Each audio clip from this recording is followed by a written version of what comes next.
Welcome to power TNPC academy. TNPSC polity question series பார்க்க போகிறோம். வாங்க. அரசியலமைப்பு நிர்ணய சபையின் தற்காலிக தலைவராக இருந்தவர் யார்? டாக்டர் சச்சிதானந்த சின்ஹா. அரசியலமைப்பு நிர்ணய சபையின் தற்காலிக தலைவர் ஆக இருந்தவர் டாக்டர் சச்சிதானந்த சின்ஹா. இந்திய அரசியலமைப்பு வரைந்து முடித்தது 26 நவம்பர் 1949. இந்திய அரசியலமைப்பு வரைந்து முடித்தது எந்த ஆண்டு எந்த நாள்? 26 நவம்பர் 1949. குடியரசுத் தலைவர் தனது பதவி விலகல் கடிதத்தை எந்த நபருக்கு அனுப்பலாம்? துணை குடியரசுத் தலைவர். குடியரசுத் தலைவர் தனது பதவி விலகல் கடிதத்தை எந்த நபருக்கு அனுப்பலாம்? துணை குடியரசுத் தலைவர். அமைச்சரவை கூட்டாக யாருக்கு பொறுப்பானது? மக்களவைக்கு பொறுப்பானது. அமைச்சரவை கூட்டாக யாருக்கு பொறுப்பானது? மக்களவைக்கு பொறுப்பானது.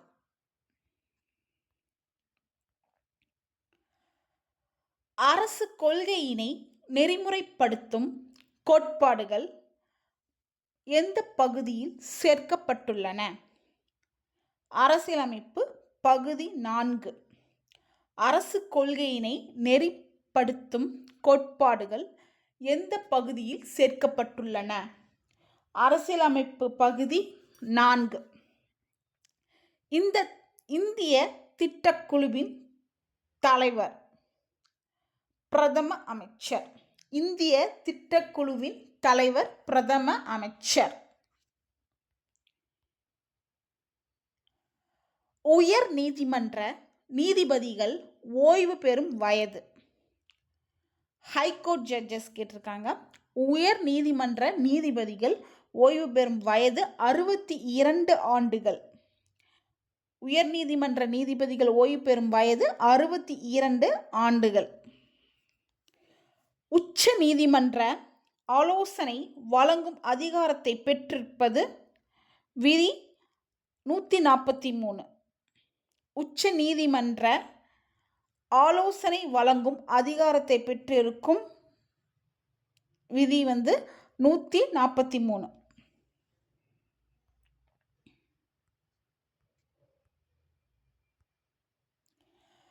நம்பிக்கையில்லா தீர்மானம் மக்களவையில் அறிமுகப்படுத்தப்பட்ட குறைந்தபட்ச எத்தனை உறுப்பினர்கள் தேவை?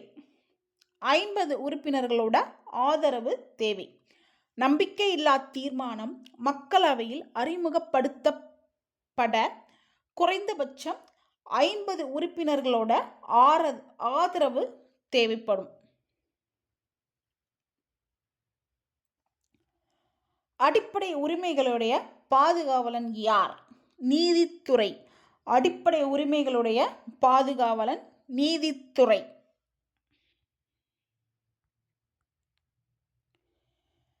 இந்திய குடிமகனுக்கு அரசியலமைப்பு பரிகாரம் காணும் உரிமை எந்த விதியின் கீழ் வழங்கப்பட்டுள்ளது? விதி 32. இந்திய குடிமகனுக்கு அரசியல் அமைப்பு பரிகாரம் காணும் உரிமை எந்த விதியின் கீழ் வழங்கப்பட்டுள்ளது? விதி எண் 32. சமத்துவ வாக்குரிமை அளிப்பதன் மூலம் ஏற்படுவது அரசியல் சமத்துவம். சமத்துவம் வாக்குரிமை அளிப்பதன் மூலம் ஏற்படுவது அரசியல் சமத்துவம். இந்திய அரசியல் அமைப்பின் எந்த பகுதியின் கீழ் 14 வயதுக்கு உட்பட்ட குழந்தைகளுக்கு இலவச கட்டாய கல்வி வழங்க வழிவகை செய்யப்பட்டுள்ளது? அரசு வழிகாட்டு நெறிமுறை கோட்பாடுகள். இந்திய அரசியலமைப்பு எந்த பகுதின்னு கேட்டிருக்காங்க. அரசு வழிகாட்டு நெறிமுறை கோட்பாடு பகுதியின் கீழ் 14 வயது உட்பட்ட குழந்தைகளுக்கு இலவச கட்டாய கல்வி வழங்க வழிவகை செய்யப்பட்டுள்ளது.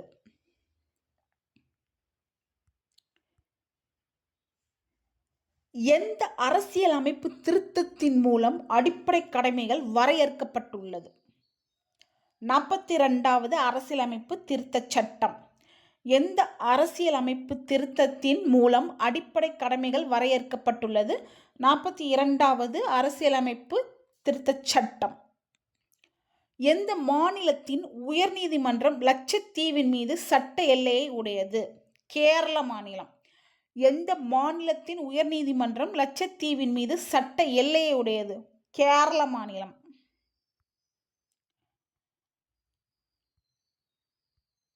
எந்த விதி ஜம்மு மற்றும் காஷ்மீருக்கு தனி அந்தஸ்து வழங்குகிறது? விதி 370, ஆர்டிகல் 370.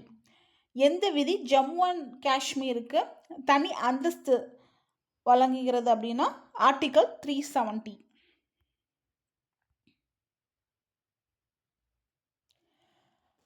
அதிகார பிரிவினை கொள்கையினை தந்தை என்று அழைக்கப்படுபவர் யார்? மாண்டேஸ்கு. அதிகார பிரிவினை கொள்கையின் தந்தை என்று அழைக்கப்படுபவர் மாண்டேஸ்கு. அரசியல் அறிவியலின் தந்தை எனப்படுவர் அரிஸ்டாட்டில். அரசியல் அறிவியலின் தந்தை எனப்படுபவர் அரிஸ்டாட்டில். அரசின் வழிகாட்டி நெறிமுறைகள் எங்கிருந்து எடுக்கப்பட்டது? அயர்லாந்து அரசியலமைப்பிலிருந்து எடுக்கப்பட்டுள்ளது. அரசின் வழிகாட்டி நெறிமுறைகள் எங்கிருந்து எடுக்கப்பட்டது? அயர்லாந்து அரசியலமைப்பு. இந்திய குடியரசுத் தலைவர் மேலவைக்கு நியமனம் செய்யும் அங்கத்தினர்களின் எண்ணிக்கை 12 உறுப்பினர்களை நியமனம் செய்வார். இந்திய குடியரசுத் தலைவர் மேலவைக்கு நியமனம் செய்யும் அங்கத்தினர்களின் எண்ணிக்கை 12 உறுப்பினர்களை நியமனம் செய்வார்.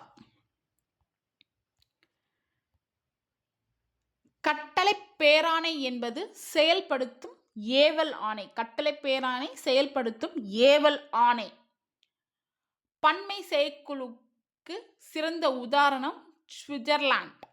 பன்மை செயற்குழுவிற்கு சிறந்த உதாரணம் சுவிட்சர்லாந்து.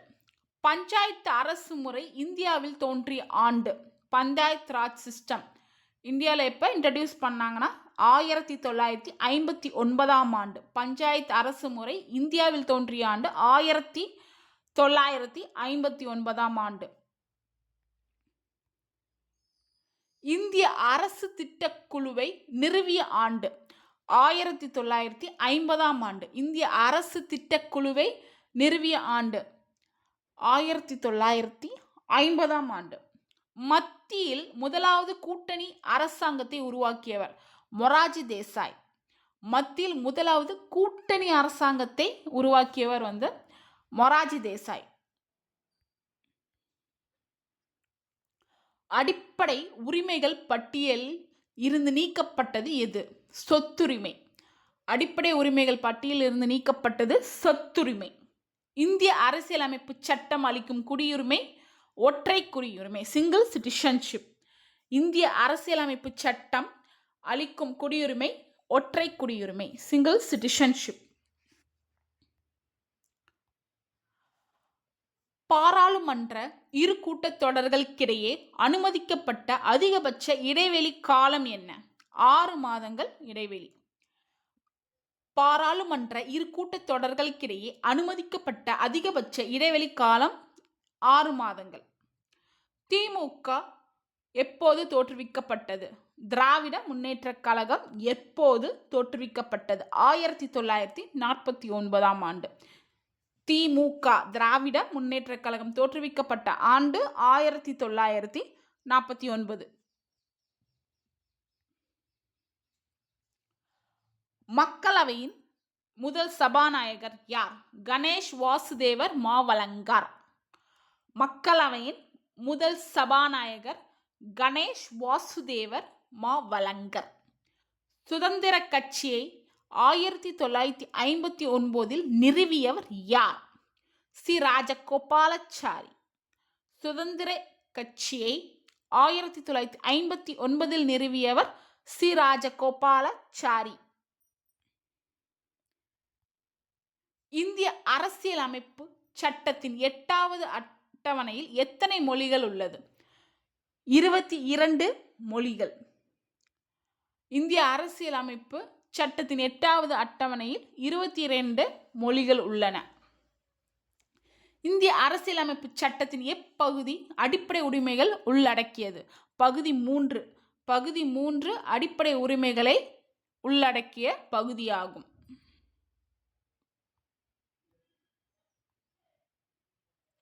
மாநிலங்களவைக்கு எத்தனை உறுப்பினர்களை குடியரசுத் தலைவர் நியமிக்கிறார்? 12 உறுப்பினர்களை. மாநிலங்களவைக்கு எத்தனை உறுப்பினர்களை குடியரசுத் தலைவர் நியமிக்கிறார்? 12 உறுப்பினர்கள். இந்திய அரசியலமைப்பு சட்டத்தின் முகவுரையில் சமதர்மம் மற்றும் சார்பற்ற என்ற சொற்கள் எப்போது சேர்க்கப்பட்டது?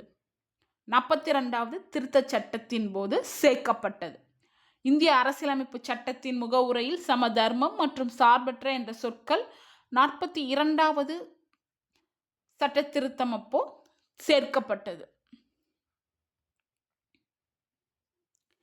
இந்திய திட்டக்குழுவின் தலைவராக இருப்பவர் பிரதம மந்திரி. இந்திய திட்டக்குழுவின் தலைவர் பிரதம மந்திரி.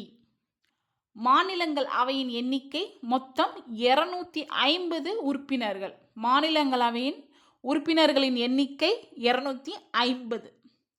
நிர்வாகத்தை முழுவதும் கட்டுப்படுத்துபவர் யார்? குடியரசுத் தலைவர். நிர்வாகத்தை முழுவதும் கட்டுப்படுத்துபவர் குடியரசுத் தலைவர். இந்திய துணை குடியரசுத் தலைவர் தலைமையேற்று நடத்துவது மாநிலங்களவையை. இந்திய துணை குடியரசுத் தலைவர் தலைமையேற்று நடத்துவது மாநிலங்களவை. ஆளுநரை நியமிக்கும் அதிகாரம் பெற்றவர் குடியரசுத் தலைவர். ஆளுநரை நியமிக்கும் அதிகாரம் பெற்றவர் குடியரசுத் தலைவர். லோக்பால் நிறுவனத்தை இந்திய நிர்வாகத்துக்கு கொண்டு வர பரிந்துரை செய்த ஆணையம் நிர்வாக சீர்திருத்த ஆணையம். லோக்பால் நிறுவனத்தை இந்திய நிர்வாகத்துக்கு கொண்டு வரத்துக்காக பரிந்துரை செய்த ஆணையம் கமிஷன் நிர்வாக சீர்திருத்த ஆணையம். மாநிலங்களவையின் உதவித் தலைவர் 1996 யார் உதவித் தலைவராக இருந்தாங்க அப்படின்னா நஜ்மா ஹெப்துல்லா. மாநிலங்களவையின் உதவித் தலைவராக 1996 இருந்தவர் நஜ்மா ஹெப்துல்லா. இந்திய அரசியலமைப்பு சட்டம் அமலுக்கு வந்த நாள் ஜனவரி 26, 1950. இந்திய அரசியலமைப்பு சட்டம் அமலுக்கு வந்த நாள் ஜனவரி 26, 1950. ஆளுநரை நியமிக்கும் அதிகாரம் பெற்றவர் யார்? குடியரசுத் தலைவர். ஆளுநரை நியமிக்கும் அதிகாரம் பெற்றவர் குடியரசுத் தலைவர். இந்திய ஒருங்கிணைப்பு நிதியிலிருந்து செலவு செய்ய அனுமதி அளிப்பது பாராளுமன்றத்துக்கு தான் அந்த உரிமை இருக்கு. இந்திய ஒருங்கிணைப்பு நிதியிலிருந்து செலவு செய்ய அனுமதி அளிப்பது பாராளுமன்றம். தலைமை நீதிமன்ற நீதிபதிகளின் ஓய்வு பெறும் வயது 65. உயர்நீதிமன்ற நீதிபதிகளுக்கு 62. தலைமை நீதிமன்ற நீதிபதிகளுக்கு ஓய்வு பெறும் வயது 65. திட்ட ஆணைய தலைவர் யார்? பிளானிங் கமிஷன் ஹெட் பிரதம அமைச்சர். திட்ட ஆணைய தலைவர் பிரதம அமைச்சர். தலைமை கணக்கு தணிக்கையாளர் யாரால் நியமிக்கப்படுகிறார்? குடியரசுத் தலைவரால். தலைமை கணக்கு தணிக்கையாளர் யாரால் நியமிக்கப்படுகிறார்? குடியரசுத் தலைவர். முதல் மாநகராட்சி இந்தியாவில் தோன்றிய நகரம் சென்னை. முதல் மாநகராட்சி இந்தியாவில் தோன்றிய நகரம் சென்னை நகரம். மத்திய மாநில உறவுகளை விசாரணை செய்த குழு சர்க்காரியா கமிஷன். மத்திய மாநில உறவுகளை விசாரணை செய்த குழு Sarkaria commission. TNPSC polity question series first 50 questions பார்த்துருக்கோம். ஸோ நெக்ஸ்ட் வீடியோவில் நெக்ஸ்ட் 50 கொஸ்டின்ஸ் கண்டினியூ ஆகும். டிஎன்பிஎஸ்சி குரூப் 4 குரூப் 2க்காக நம்ம சேனலில் TNPSC polity question series start பண்ணியிருக்கோம். ஸோ தொடர்ந்து பாருங்கள். உங்களுக்கு இந்த கொஷின்ஸ்லாம் ரொம்பவே யூஸ்ஃபுல்லாக இருக்கும். படிச்சுட்டு ரிவைஸ் பண்ண உங்களுக்கு ரொம்ப யூஸ்ஃபுல்லாக இருக்கும்.